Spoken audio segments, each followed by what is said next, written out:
धर्म की क्रियाएं जो हैं पूर्ण हुए बिना तुम करोगे, वो गंधोदक तुम्हें फायदा नहीं करेगा, नुकसान करेगा। वो उतना तुम ले तो लोगे, गंधोदक का एक दस्तूर हो गया। जब तक गंधोदक चढ़ने के बाद भगवान का अर्घ नहीं चढ़ जाता है, जो तब तक गंधोदक लेना वो पूर्ण गंधोदक नहीं माना जा सकता। गंधोदक की एक प्रक्रिया है।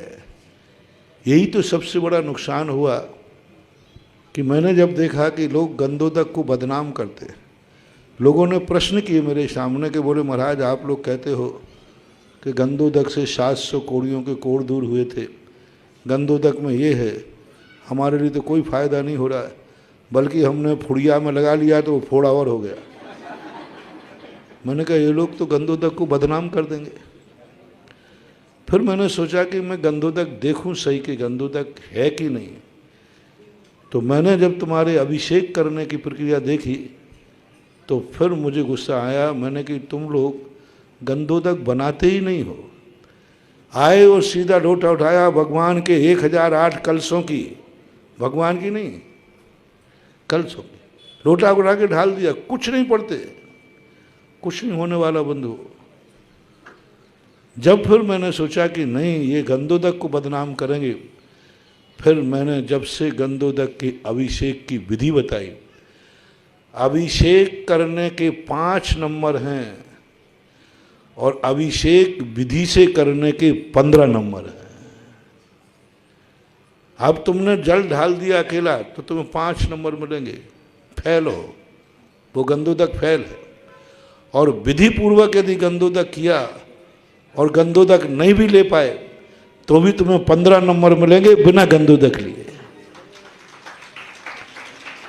रिपीट करता हूँ, समझना। एक व्यक्ति ने गंधोदक अभिषेक किया और गंधोदक लगा लिया, उसको 5 नंबर मिलेंगे, विधि कुछ नहीं थी, उठाया लोटा ढाल दिया। एक व्यक्ति ने पूरी विधि की, पूरी विधि के, लेकिन अंत में गंधोदक नहीं ले पाया या मिल नहीं पाया, उसको 15 नंबर मिलेंगे। तो गंधोदक लेने वाले जो आकुलता कर रहे हैं उनको कुछ नहीं होने वाला। पूरा गंधोदक की विधि पूरी होने के बाद जब अंत में जो अर्घ चढ़ाया जाता है भगवान के उपकार का, सबसे ज़्यादा शक्ति कब आती है गंधोदक में? जब वो तुम अभिषेक के बाद आभार में अर्घ चढ़ते हैं। भगवान को अभिषेक के समय 2 अर्घ चढ़ते हैं। पहला अर्घ चढ़ता है शुरू में आज्ञा के लिए, हे प्रभु मुझे आपका गंधोदक चाहिए है, इसलिए मैं आपके अभिषेक करता हूँ, वो पहला। और अंत का अर्घ होता है आभार का। जो आभार का अर्घ होता है, पानी चंदन सदक शत पुष्प पुंज, ऐसे ही है ना, वो जो चढ़ता है उस समय गंधोदक में ताकत आती है कि हे भगवान आपके मैं अनंत आभारी हूँ। आपने जिंदगी में कभी निहन नहीं किया, लेकिन हम पापियों के पाप धोने के लिए आपने अभिषेक करा लिया है, मैं आपका आभारी हूँ।